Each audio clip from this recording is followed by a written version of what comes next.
મિત્રો જો આ વિમલ ની એડવર્ટાઇઝ આપણે શાહરુખ ખાન અને અજય દેવગન ના બદલે આપણે સાહિત્ય કલાકારોને દીધી હોત ને તો કેવી રીતે રજૂ કરત કે ગામની માલિપા એક નાનો એવો ગલ્લો હતો ગલ્લાની માલિપા મિત્રો ઘણી બધી પડીકીઓ વેચાતી હતી અને એ પડીકીમાં પણ એક એવી પડીકી હતી કે ઉંદર ખાય તો મારે બિલાડી ને બિલાડી ખાય તો મારે બાજ પણ દીકરો ખાય તો બાપ ને સડે ને બાપ ખાય તો પણ માય જાય. હવે બન્યું એવું સાહેબ એ જ ગામમાં એક વિમલ નો વ્યસન રહેતો હતો. ફાટેલ તૂટેલ લુગડા છે, ગરીબ માણસ છે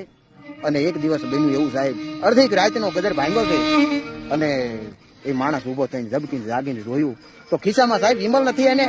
વિમલની તડપ લાગી છે એવી પણ કરવું શું. બહાર જઈને જોઈએ છે તો ઘણા ઘોર ઘટાક અને વાદળ છવાયેલો છે. ક્યાંક ક્યાંક વીજળી ઝબુકતી હતી ઝરમર મિત્રો મેં વરસતો હતો. ભાઈને વિચાર આવ્યો કે અરે આવા કાળી રાતે મેઘલી રાતે મને વિમલ કોણ દીધું ભાઈ હવે મારે ગલ્લે જવું પડશે બાપ.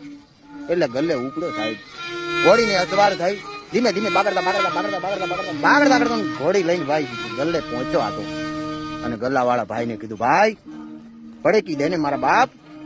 તો ગલ્લા વાળો ઉભો થઈને કે ભાઈ પડેકી તો ઘણી છે કઈ પણ ભણ દાણે દાણે ને કેસર કાદમ અને ભણ ખાતાની હારે આવે જાય લેવા જમ પણ ભણ તમે બોલો બોલો જુબા કેસરી એ તમે બોલો ને જુબા કેસરી